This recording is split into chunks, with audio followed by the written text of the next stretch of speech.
Assalamualaikum warahmatullahi wabarakatuh. Perkenalkan, nama saya Nadifa Sabila dengan NIM 248201031 dari S1 Farmasi Universitas Fordeko Bukit Tinggi. Baiklah, saya akan menjelaskan tentang sulfonamida, antihistamin, dan barbiturat. Sulfonamida. Sebelum kita membahas sulfonamida ini, alangkah baiknya kita mengetahui sejarahnya terlebih dahulu. Obat sulfonamida pertama bermerek dagang Prontosil. Penelitian mengenai Prontosil ini dimulai pada 1932 pada laboratorium Bayer AG.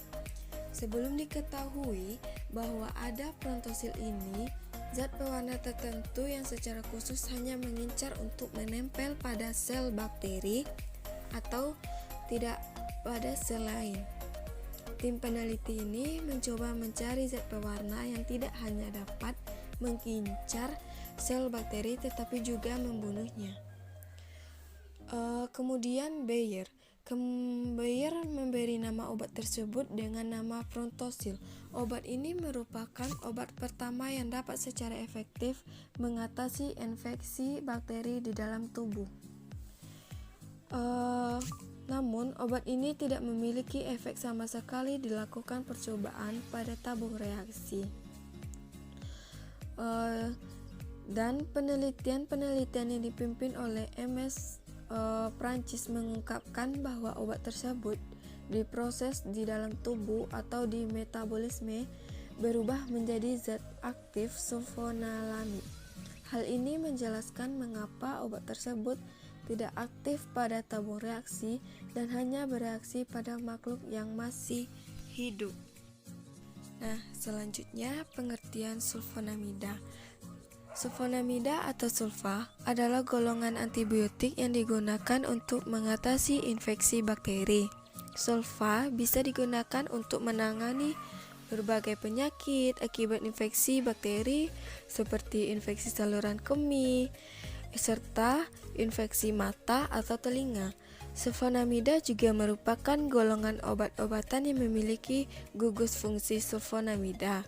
Golongan obat ini ada yang memiliki sifat antimikroba dan ada juga yang tidak. Obat sulfa yang tidak memiliki aktivitas antibakteri, misalnya sultiam, yang digunakan sebagai antikonvulsan, juga sulfonilurea dan diuretik tiazid. Baik, selanjutnya fungsi sulfonamida. Sulfonamida merupakan obat antibiotik yang dianggap sebagai bakteriostatik yang berfungsi untuk menghambat biosintesis bakteri asam folat yang dibutuhkan untuk pertumbuhan sel. Sulfonamida memiliki cara kerja antimikroba terhadap organisme gram positif dan gram negatif yang menyebabkan infeksi bakteri. Nah, berikut fungsi dan kegunaan dari sulfonamida. Digunakan dengan antibiotik lain untuk mencegah dan mengobati berbagai infeksi bakteri.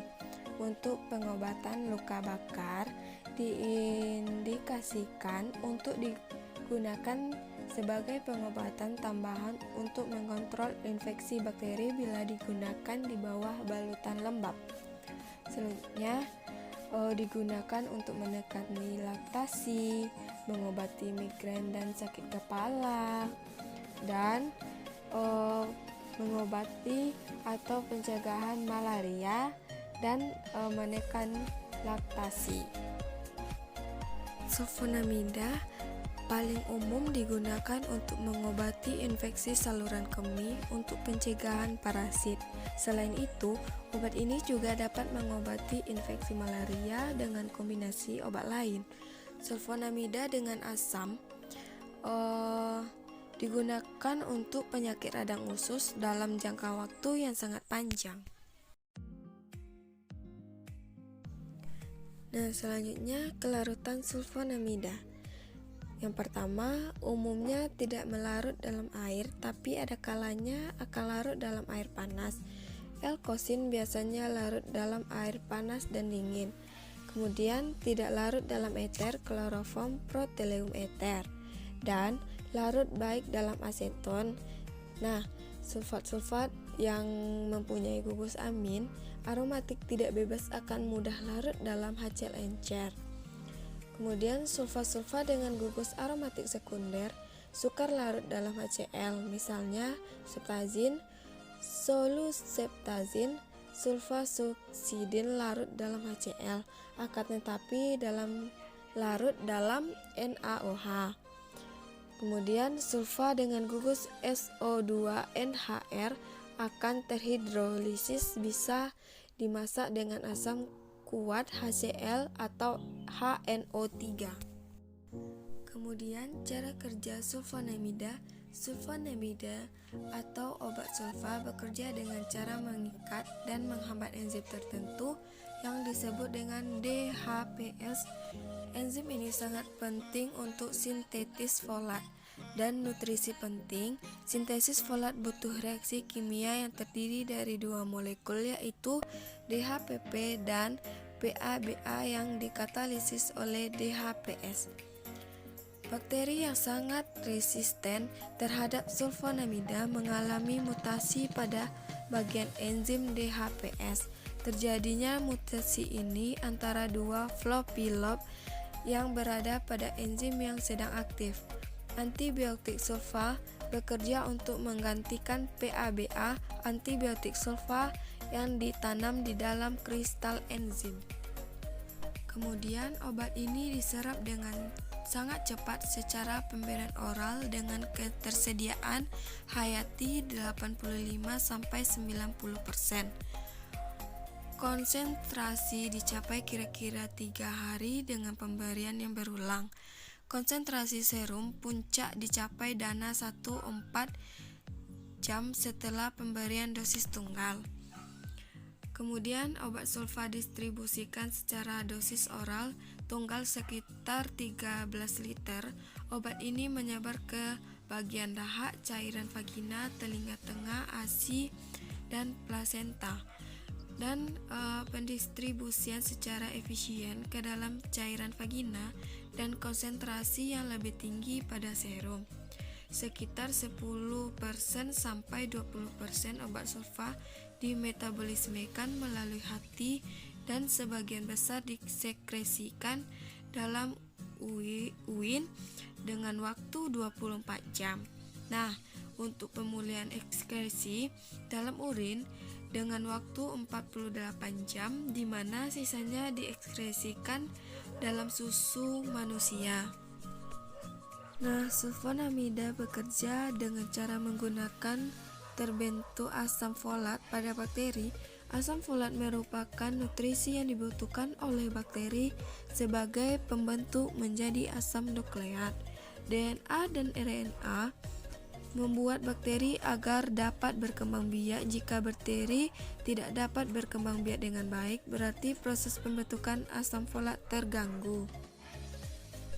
Materi selanjutnya yaitu antihistamin. Antihistamin adalah obat yang dapat menghilangkan atau mengurangi kerja histamin dalam tubuh melalui mekanisme penghambatan bersaing pada sisi reseptor H1, H2, H3. Efek antihistamin bukan suatu reaksi antigen antibodi karena tidak dapat menetralkan atau mengubah efek histamin yang sudah terjadi. Selanjutnya, penggolongan antihistamin terbagi menjadi 3 kelompok. Yang pertama yaitu antagonis H1, digunakan untuk pengobatan gejala-gejala akibat reaksi alergi. Yang kedua, antagonis H2 digunakan untuk mengurangi sekresi asam lambung pada pengobatan penderita tukak lambung. Yang ketiga, antagonis H3 sampai sekarang belum digunakan untuk pengobatan, masih dalam penelitian lebih lanjut. Kemudian manfaat antihistamin. Antihistamin berfungsi untuk membantu mencegah munculnya reaksi alergi saat bersentuhan dengan zat yang dapat menyebabkan alergi. Nah, atau jika terlanjur terpapar zat yang menyebabkan alergi, antihistamin dapat mengurangi tingkat keparahan gejala yang dialami. Materi selanjutnya barbiturat. Barbiturat adalah obat golongan sedatif hipnotik. Bahan sedatif yang efektif harus dapat mengurangi rasa cemas dan menenangkan dengan efek terhadap fungsi mental dan motoris yang minimal. Nah, selanjutnya efek samping dan bahaya barbiturat. Efek sampingnya yaitu pusing, sakit kepala, mual, muntah, kantuk, sakit perut, gelisah, atau tekanan darah rendah. Nah, bahaya barbiturat jika dikonsumsi dalam dosis yang berlebihan, ada beberapa gejala atau keluhan yang bisa terjadi, yaitu sulit berkonsentrasi, gangguan bicara, pernapasan menjadi lambat, mudah terkejut, lesu. Nah, barbiturat juga rentan menimbulkan ketergantungan. Baiklah, itu penjelasan dari saya. Sekian, terima kasih. Assalamualaikum warahmatullahi wabarakatuh.